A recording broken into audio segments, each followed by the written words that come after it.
thank you for being here. I know it's hard after lunch.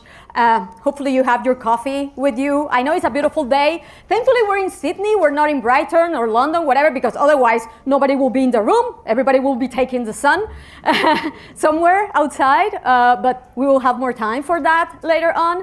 And I have to say something, right? It's always amazing for me coming to the antipodes, literally, from where I live and seeing people as hungry to learn more about SEO, engaging, testing, identifying new opportunities, and whether LLMs or TikTok or whatever new platforms, discovery, search platforms come our way, I'm pretty sure that that will continue.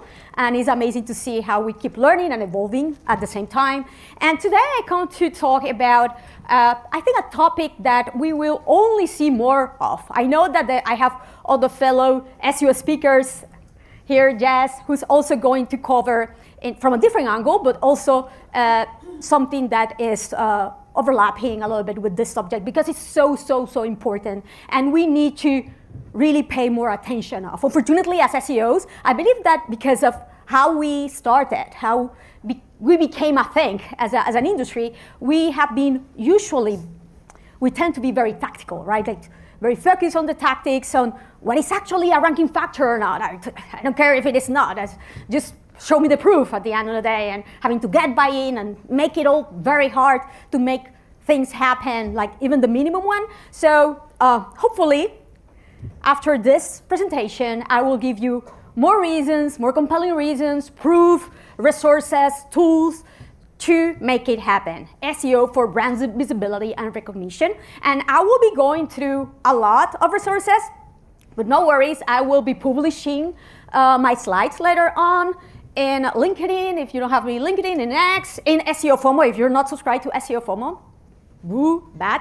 You have the opportunity to do it now, no worries, it's free. I will be sending the link to the presentation over there too, so you have the resource right there. And I know that today I have a little bit of more time than usual, than the ones that I have for presentations, but I will get started, and let's see if my clicker actually needs a little bit of coffee because somehow it doesn't go through, or maybe I need to, no, I don't need to turn it on, isn't it? Nope, now, it really needs a little bit of more coffee, I think. Anyway, so why this topic? Like, Aleyda, really? Brand recognition? Are we really in SEO? And yes, I believe that at a very high level, SEO is about two main areas, right? Today more than ever, is about solving the solution or growing at the end of the day, whether the brand or the product problem, right? When I talk about, now it continue to be, I don't know if I should really click on, it's like my little hands that need a little bit more. No? Let me see if I can get, no? Is there another one, or should I try to manage with this one in particular? Maybe I was the one with the bad luck of the bad clicker, or, no? No? It's stuck? No?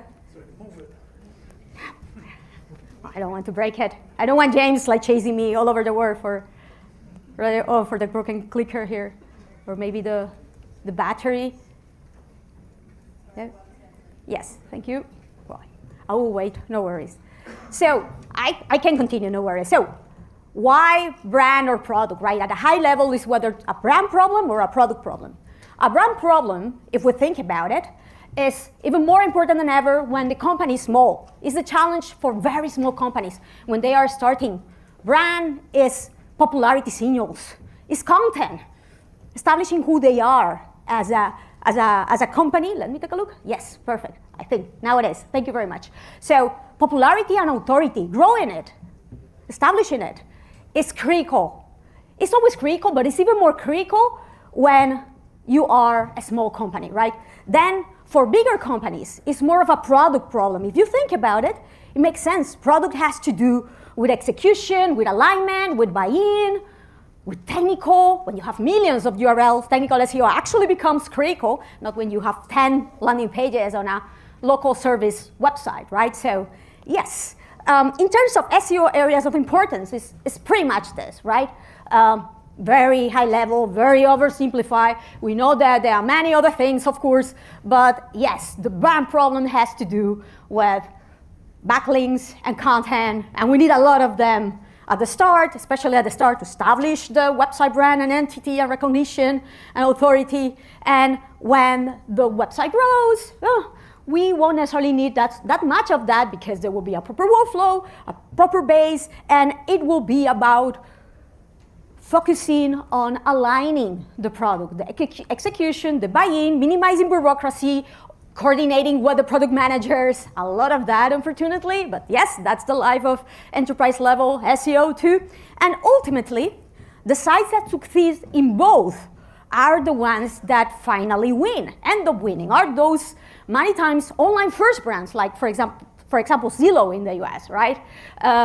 Zillow, well, they are huge, millions of URLs, but if you remember, I don't know if you're that old, and potentially I feel a little bit old here, but I remember when they started, they were a startup, and they became to get to be known out there because they started with their Sestimates, right?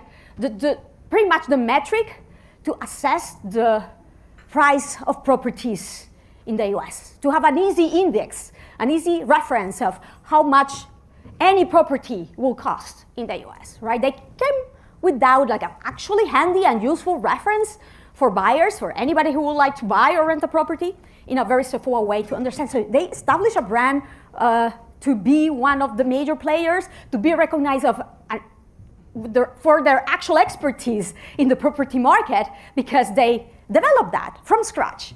Being an online first company, they didn't exist offline. They were not one of the major real estate companies in the US. And as an outcome, these type of sites end up attracting a very high share of whether direct and or branded traffic, branded search traffic. They're pretty much, when you go and take a look through any tools, Ahrefs, SEMrush, SimilarWeb, whatever, what is the share of their non-branded and branded traffic? It is very split, and many times there's even more branded traffic. But it's not because they don't invest in SEO. It's not because they don't invest in non-branded SEO. And not because they are not already their leaders in their non-branded organic search rankings already. They are. But they have such a massive brand that everybody and their mother are searching for them directly whenever they think about that potential product or service, right? And often they end up attracting things like this, right? Even more, as I mentioned, it's like there are so many examples of this type of sites out there. And you might say, Aleyda, are you for real here? Do you want to come here and make us admire, or to try to copy, or to try to have as a reference all of these major sites that many times, unfortunately, we end up disliking and despising and complaining about? Because why Google has this favoritism towards big brands? It's not fair, right? Like, why? Little guys, they deserve also to win. We also can do great things, and many times the experience, the product that we invest on is even better than the product of these big brands, but their brands are huge, and they end up not allowing the smaller players to succeed. And it's a sad reality, but please note something. This is also true. There are also major offline brands, huge brands, that are incapable of translating their authority to online. It was so funny to see this tweet, I don't know if you saw, from Ye, or whatever he's called now, complaining about not ranking in the top position for Yeezy, or the shoes names, the shoe lines, but the Adidas website with a very old school landing page. Yeah, he should ask Kim Kardashian, because she actually does a really good stuff with skins anyway. Yeah, just ask. But my thing here is like, why, instead of complaining, we help to grow our own websites, our own clients, brand recognition and visibility? Because realistically, it's true that we are not going to come up with something like the examples of Zillow from one year to another, but we will help to establish the ground of it. And eventually, after a few years, it will be much more straightforward and easier, and it will be let's say, that type of work that in a few years we will be happy to have done in the past, and it will highly, highly facilitate us to rank for some of the top terms in our industry, to be recognized as some of the authority, and in the worst case scenario, even if it doesn't end up helping us we expected in organic search, is going to compound in so many different ways, directly through direct traffic, engagement, conversions, and through many other channels, because this is a type of activity that end up benefiting different channels, not only SEO, right? So you might say, Aleyda, like, yeah, but this is not one of my major activities. I have so much stuff to do. What do you say? It's actually not really SEO either. If you work with major clients, they also have their own brand-related or focus people, marketing people. They won't want us necessarily to get involved in even yet another activity that they do. But realistically, we have enough proof, enough data already showing that this should be one of our critical actions to take and activities to get involved on. So Eric Schmidt, 2008, was already saying that brands were the solution for the internet cesspool. He was not that kind to the internet still back then, and he hadn't seen all the AI spam that exists today. Last year, I had the opportunity to interview Danny Sullivan, and I asked about a lot of stuff, and one of the questions that I asked him directly is like, what's going on with big brands? You have different rules. What is like, this not fair, et cetera, and he eventually says something that they did care about brands, whether big or small. The fact that potentially they were not already yet recognizing brand authority of smaller, niche-oriented, vertical-oriented brands, that was another matter. That was another problem. They want it, or they want to get eventually there. That is a challenge that they have. But they aim for that. But they do want to take brand into account because they recognize that brands are connected with certain characteristics that will make users to recognize and endorse and engage with real companies. And at the end of the day, they really want to make a case of ranking real companies out there. And this also has to do with people first. All of the people first content, developing a trusted brand with a great product experience that Google can recognize, is what the people first guidelines are about. If you go through them, the stuff that they say, like pretty much like you should be writing content not for the sake of that there's a particular demand or behavior out there looking for this particular term or topic. No, but it's because it's a need of your actual customer. You should be creating it whether Google existed or not. You should be creating it because you will fulfill a real need of someone who wants to buy your product or service at the end of the day. And this goes well beyond the brand. Realistically, the brand popularity or authority, when we talk about the brand, it's like, oh, backlink popularity. This, yes, there's that, but it's also critical to align it for content. And I have a great example for this. I don't know if you saw it, probably you did. I'm pretty sure that you did. What happened with HubSpot at the end of last year in one of the latest updates from last year? Did you see it? They had a very big hit here. It was initially actually shared from one of the Ahrefs team member, Ryan Law. Take a look at the big hit that they had in their blog. Did all of the blog posts traffic go to hell? No. It was a handful of them. But they were over-reliant of these handful pages or blog posts or guides that were getting tons of traffic that realistically had nothing to do with what they offer. These blog posts, these guides, were not about marketing, were not about CRM, were not even about anything related to marketing automation. No, they were like CV, planners, whatever. So these were obviously topics that were disconnected with their brand. They were not on brand. They were not on topic. And at that point, it showed all of us that, take a look. Google is not over-relying necessarily anymore as much as they did before purely on the generic brand weight, generic authority, generic popularity, however we want to call it. They are actually validating if the information that they are ranking this property on is actually on topic, is connected to their unique selling proposition with their services, with their products. And I was like, yes, because this is what a lot of people complain about. Oh, and I saw another mention about Forbes earlier today. It's like, it's not fair that they rank for gummy, CBDs, chewable, whatever, and then also financial, and then also vacuums. It's like, no, you're not an expert on everything and anything, right? It's not fair. Allow the small players to do it. So, yeah. I don't know if Google is already yet for all of the different topics and verticals. We will see. There is a core update going on at the moment. Let's see. What is obvious here is that the clear steps that at least at the end of last year, those big popular players that were ranking for information, for queries that they were not really recognized for as part of the brand or connected to the brand, went down. And by the way, they actually won. HubSpot actually won and earned a lot of improvements and improved their traffic and rankings for many other queries that were actually connected with the brand. The thing is that the search volume was not as huge, but very likely I have to question the actual impact that this had to their business.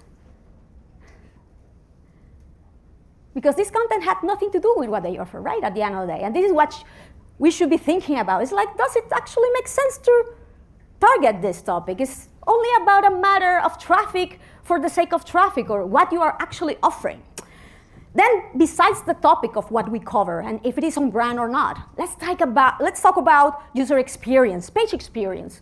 And I know that we have had a lot of debate about this. It's like, again, is this really the work of an SEO, of a UX expert? I don't care.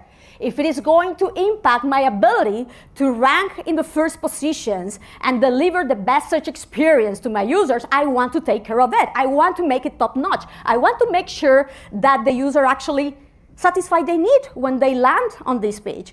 And so I cannot pretend that that is being done if I have an ad every other paragraph, if I don't allow my users to click on the navigation because there's a pop-up every single time that they scroll on something.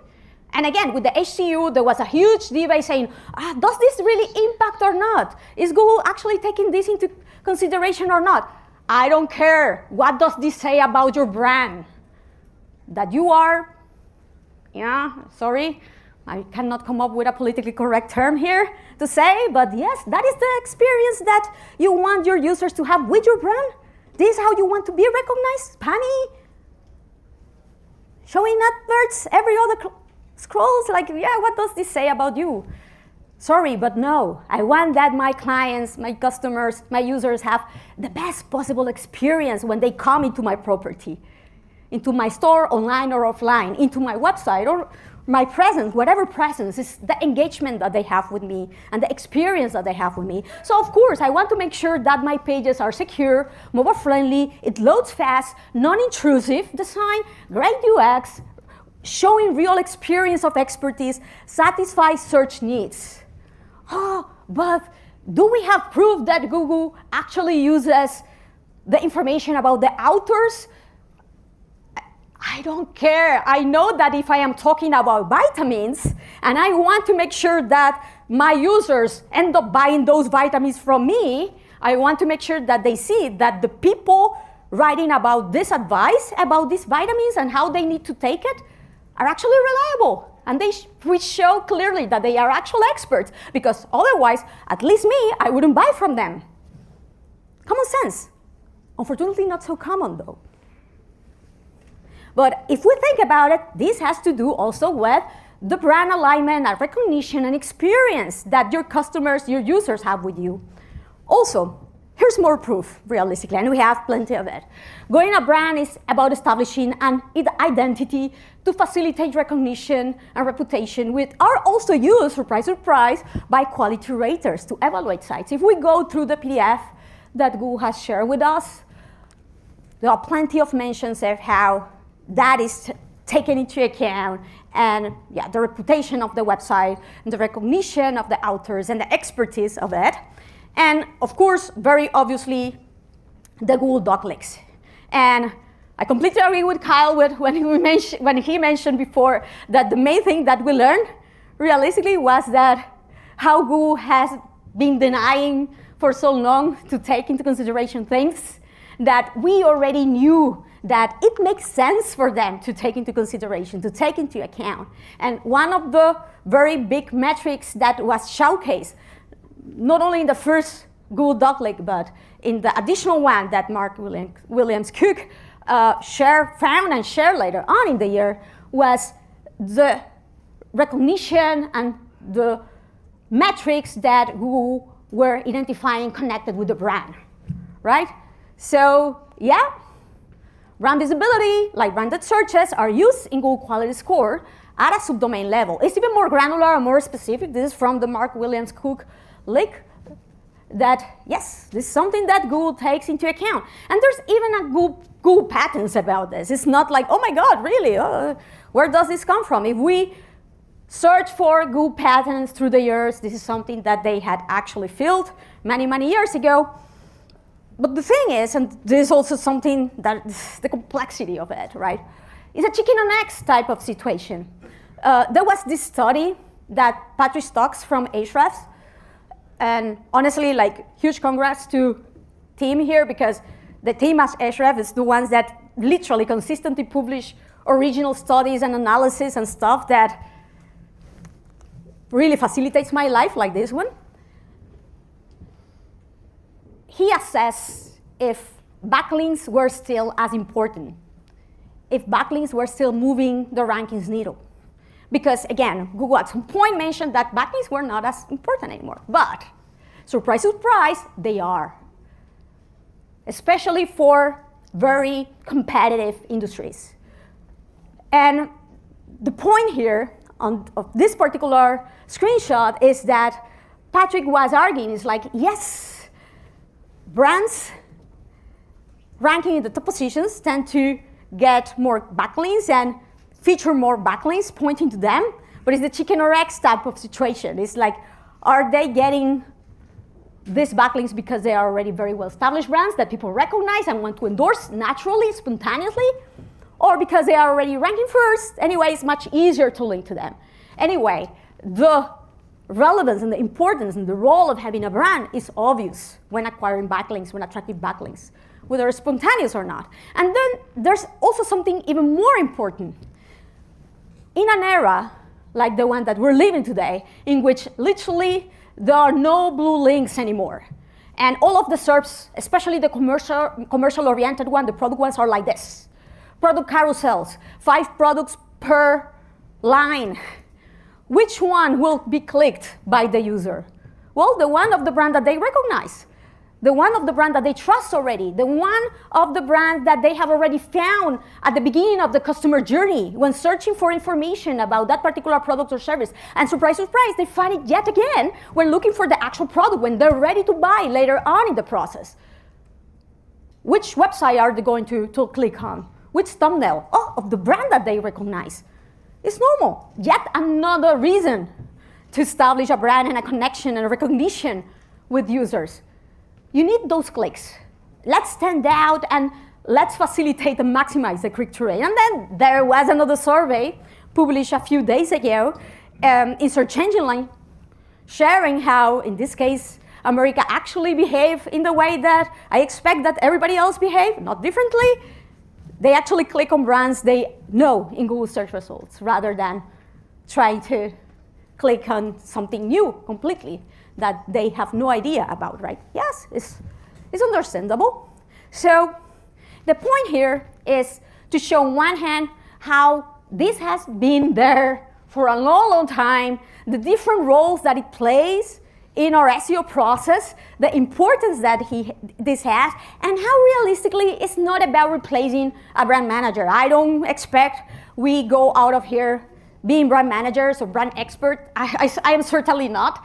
However, I know that there are certain activities that those that are actually taking care of the brand and pushing campaigns that have an impact with the brand or to the brand, well, I should be talking to them in certain ways, with certain actions, with certain principles that I expect to share today, and I hope that they are also useful for you to start taking action and making the most out of it. And here's a little bit of a summary, and I hope that we can go through all of these few actions to expand, maximize, and to facilitate the recognition of the brand by Google. Because a lot of this stuff is already in there, but it can be like this, right? Google doesn't recognize it yet because we haven't necessarily configured certain things or aligned certain things to facilitate the work, right? On our literally the first thing that we need to do to make this happen is something that I don't know how many of us already do, but it's fundamental, right? Understanding your brand positioning, how you differentiate versus your competitors, why you should be chosen over them, what is your unique selling proposition, by which audience. You cannot be everything for everybody too. I know that sorry, but I don't provide link building or local SEO services. My clients are enterprise level, and I do strategical work for them, technical work. If they want a copywriter, sorry, I can't help you with search optimized content strategy, but I'm not going to be writing content for you. That's not me. Or I'm not going to be building links for you. Oh, if I identify that there's a need of backlinks and authority, I can help you to establish strategies that will, let's say, fill that gap. And I can, if at some point we identify that we need digital PR people, outreach, etc., I will help you to solve that problem too, but potentially not directly designing something myself, right? Or getting in touch with potential bloggers or influencers myself necessarily, right? So we need to think about how do you want to be recognized? How are you ranking for brand plus characteristic queries? From top to bad or wrong ones, right? And this is interesting, right? Like many years ago, I was working with this very well-known cruise line, and they told me right at the beginning of the process, oh, Aleyda, when you do the keyword research that you will do, you will see that the top characteristic that is being searched along with cruises is cheap. But we are not cheap because of the connotation of that word. We don't want to rank for cheap. If we at some point end up ranking for cheap because of, their popularity, their authority, whatever, okay. But no, they are not cheap. This is not an actual term that they will look to rank for, make direct efforts to rank for. Luxury cruises, amazing. Adult cruises, excellent. So many other characteristics that they actually want to pursue because they know that will match better the type of audience. The type of audience that will actually end up buying for them, because if they ended up ranking for cheap, even if the search volume is huge, like 1% of them will actually have the money to buy those cruise ships at the end of the day, right? So it makes sense if we think about it. So not only for terms that might look a little bit trivial, I will say, whenever you're working with a brand, you also need to take a look at reputation terms, related terms. So an example here, cruise lines, Ryanair. There are a lot of queries about, is Ryanair safe, for example. Has Ryanair ever crashed? Thankfully, no. That is the answer, if you ever fly Ryanair. But yes, this is completely reasonable questions to ask about a brand whenever you are first using it, right? So doing this assessment, this validation about the different type of characteristics that users are looking about your brand is critical. Understanding, monitoring, and targeting your branded search demand across the different markets, right? And there is this very useful functionality from Href, by the way, that allows you to visualize very quickly the weight and the importance of the different topic clusters that I love, because the way that They are weighted and display are per characteristic or per topic. And many, many times you will see right there like a very important topic that, this is something that is X or Y brand a malware? Is X or Y a fraud? Are we actually already addressing that? Are we actually producing content or information in our site directly or third parties to clarify those doubts? Not only necessarily ranking for the sake of ranking again, but to clarify and to minimize customer questions and customer journey type of uncertainty to facilitate conversion, right? So look for common branded searches, patterns across the customer journey before buying. Pricing versus reviews, alternatives, free, plan, sell, Reddit, along with your brand too, because there will be threats very likely about it, package, and then even after, login, help, client service, integrations, training, careers. Many years ago, I was in this panel with an SEO that was doing a lot of internal work for a major company that had a very important customer service. And she was telling us, and this is how big brands also should tend to think, and how we can apply and should be applying the importance of ranking for branded queries also for ours. So she was mentioning how one of her KPIs and goals was to rank for all of the major customer support questions, because every time that they ranked with one of their FAQ pages for those, it was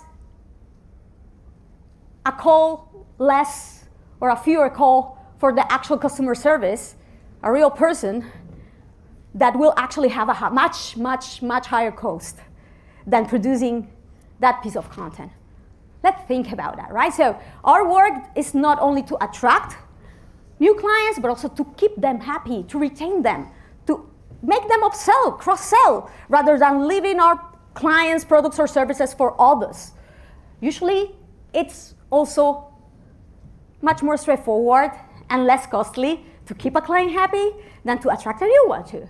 So that should be also part of our SEO process.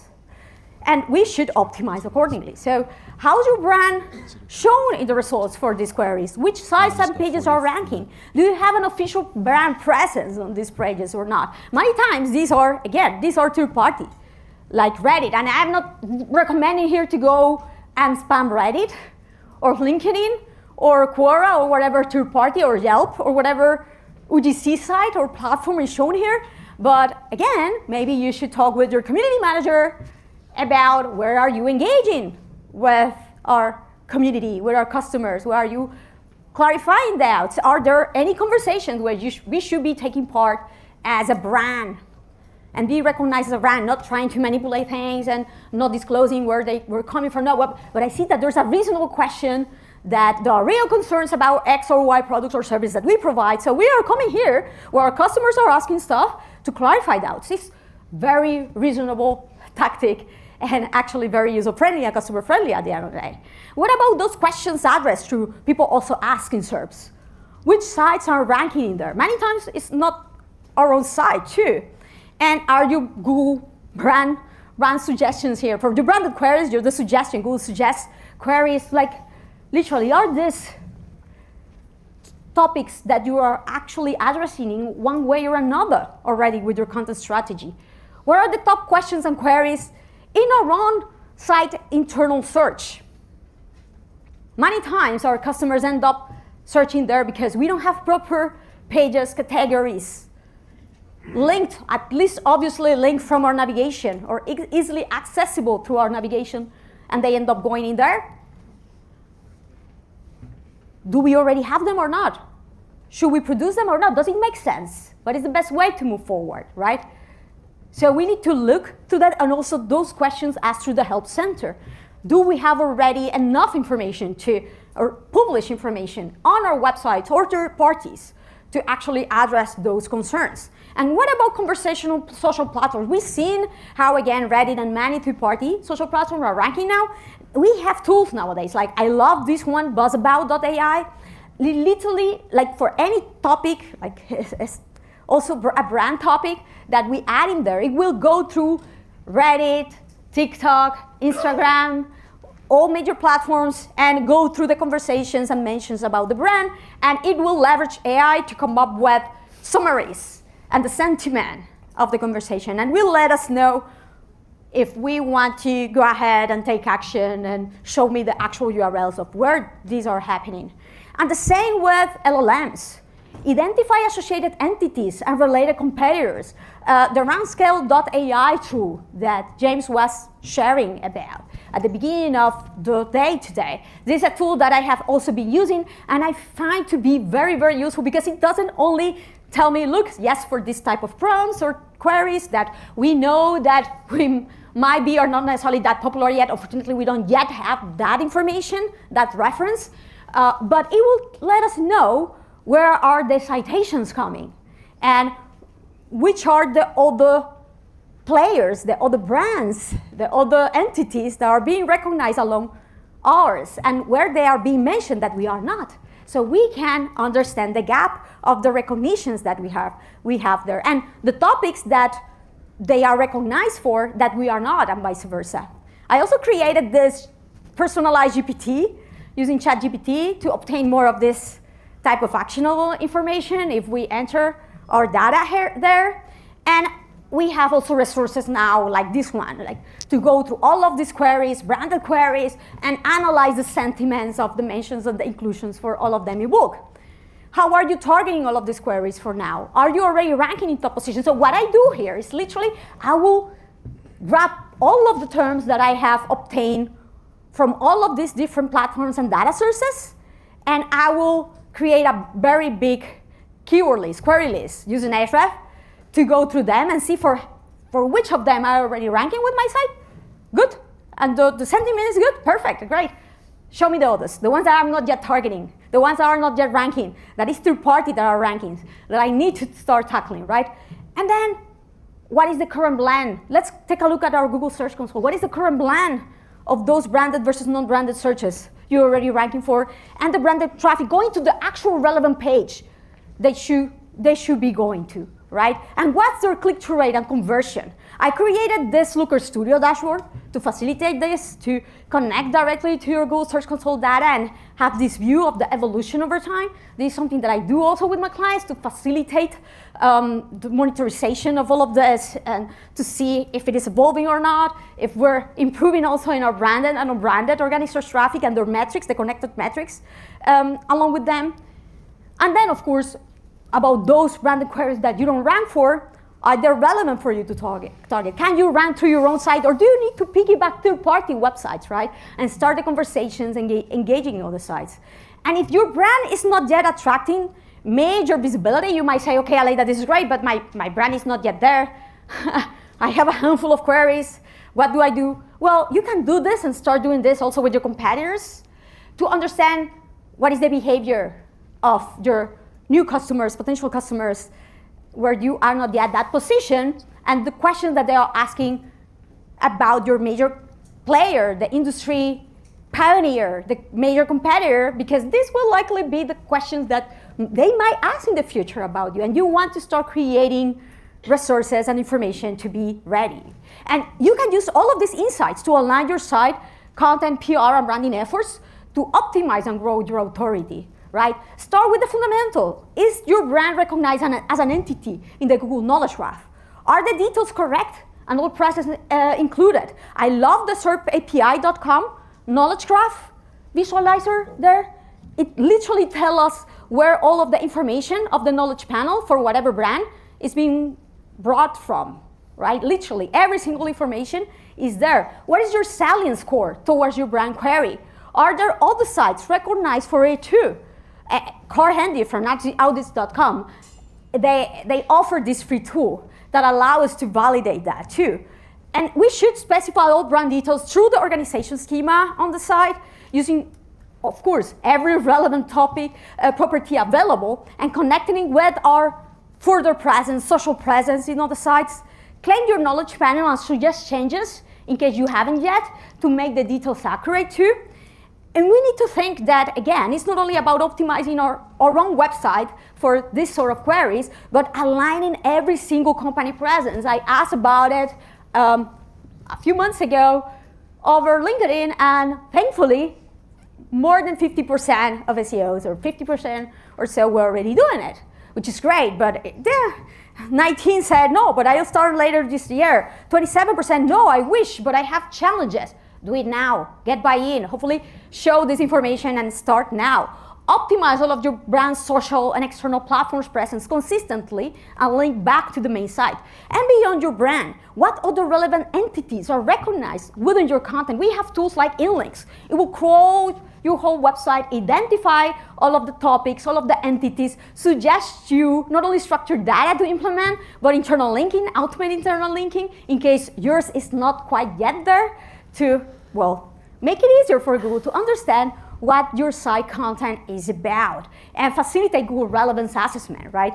And you should expand your own topic content strategy, targeting your audience brand's concerns during your journey. So clearly showing who's behind the brand, its values, why they should trust you, who the brand ideal customers are, establishing overall EAT, right? So consistent app, customer testimonials, fast loading, secure and excellent page experience in general, easy to access content and support center, credentials, awards, company values, press and brand kit, company privacy policies, visible expert and experience authorship, helping users to decide if they should buy your product versus your competitors with honesty and minimizing badly fit clients. I know that many companies hate the idea of creating comparison pages.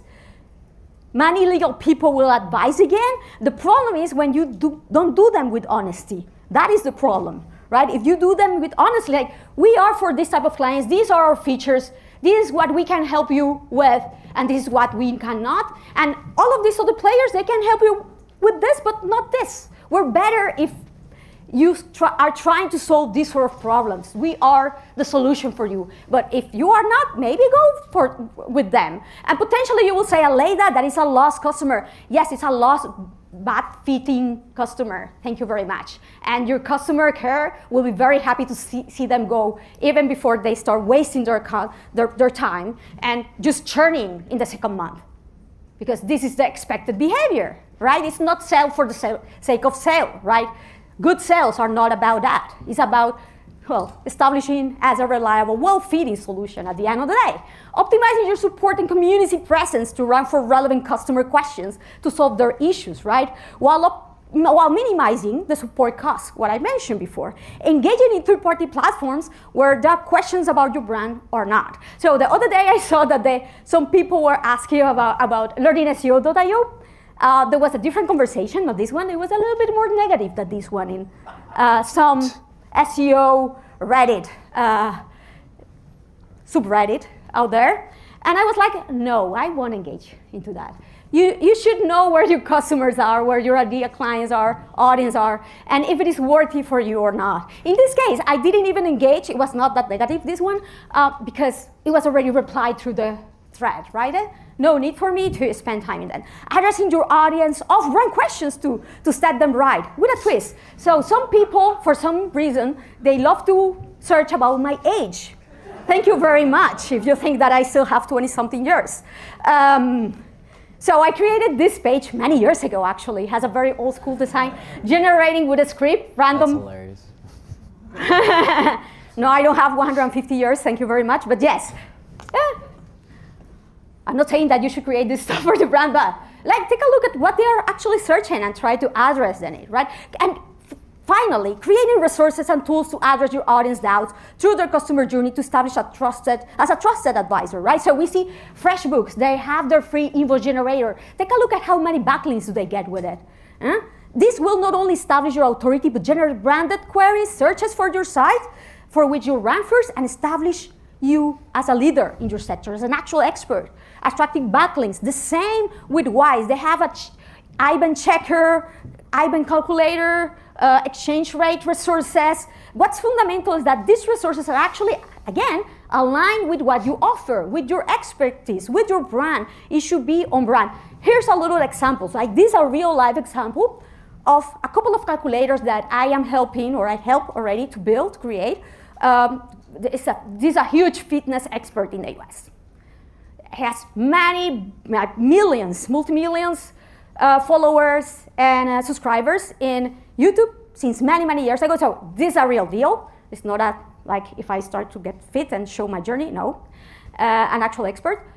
Anyway, there was certain gap in the topics that this person was ranking for, and I was like, look, you clearly need a little bit of more popularity and more authority. There's Men's Journal or Fitness whatever magazine ranking for it, Healthline, but you are not yet there, unfortunately.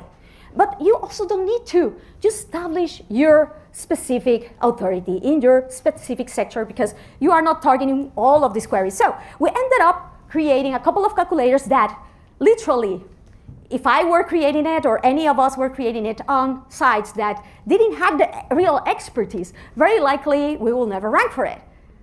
A lot of health-related queries, connected topics, right? Well, we wouldn't rank for it. This person literally published it in December, and now in March, they are ranking for many of these in the top 10. Do they have millions of backlinks? No, they don't, but they are a real authority. They have all of the other signals in place. And they are now creating worthy to link, useful, actual on-topic resources, on-brand resources. And also remember to optimize existing non-SEO-led campaigns. So take a look at Notion Faces. Notion literally created this Faces avatars based on the avatars that they provide within their tool for anybody to use. And I have no internal knowledge here, but this doesn't seem like a backlink or link building play, right? It's an actual product, nice thing to do with the brand, but it is attracting a lot of backlinks. And if I were them, I will be cross-linking the hell out of it to the money pages for sure. And the same happens with Spotify Wrap, generating traffic, mentions, and backlinks each year in a spontaneous way, because they have their brand established and they have a resource that is actually attractive and connected with what they offer, right? So remember to align with community and PR to promote these resources and use them to connect and engage with your users. So as you can see, it's about aligning every brand-related activity online and offline, community, social media, meetups and conferences, guest posts, webinar and podcasts, influencer marketing campaigns, industry research and resources, competitions and giveaways, PR activity and media mentions, everything. And if you're unsure of where to start, Rand Fishkin new tool, SparkToro, is actually excellent for this, to identify where the conversations are happening beyond the usual ones that you might think about, right? And of course, monitor your brand mentions with tools like Buzumo across the web, across social platforms to identify further opportunities and tackle them as soon as possible. And rinse and repeat. This should be a consistent, continue evolving process in order to grow your authority. And this should be the aim, right? Even if I am not ranking in the top position, or if there's an ugly AI overview that is not really fulfilling, ranking above my site, I know that my users will click on me because they will actually recognize me as the authority, as the brand that will really satisfy their need, not that ugly thing above. Next time that you publish something, I expect that you ask, is this on brand? Anytime. Oh, this crazy resource, this crazy backlink or link building campaign, play, whatever, is this on brand? This new advert, is this on brand? Is this on brand? This should be the question to ask. And if you want to learn more about brand optimizations, ideas, and opportunities, watch the Scrolling Mondays from earlier this year with Morty and Gianluca. We went through this and many more topics too. The learningseo.io section about branding, recognition, and visibility in SEO. Lots of resources from a lot of very well-known and actually experienced experts, not only me, of course. And once you've started positioning and growing an authoritative brand that Google cannot overlook, it's time to fix your product problem, but that is beyond the scope of this presentation because I don't want James to kick me out of the stage. And at the end, it's all about the results, right? Non-brand versus brand. You will tell me, Aleyda, this is not really a success story because it's the branded traffic that is growing crazily, not the non-branded. But this is a rather new, relatively new website. And if the branded one is growing like this because all of the work that we're doing with the brand, I expect that Google catches up with the rest of the stuff that we're doing, targeting the non-branded queries, the non-branded topic, because they should realize by now that we're actually the real deal, right? This is how we are going to tackle the product and the brand problem. Those shouldn't be the problem. Like, we are the solution at the end of the day. Thank you very much. Sorry about that.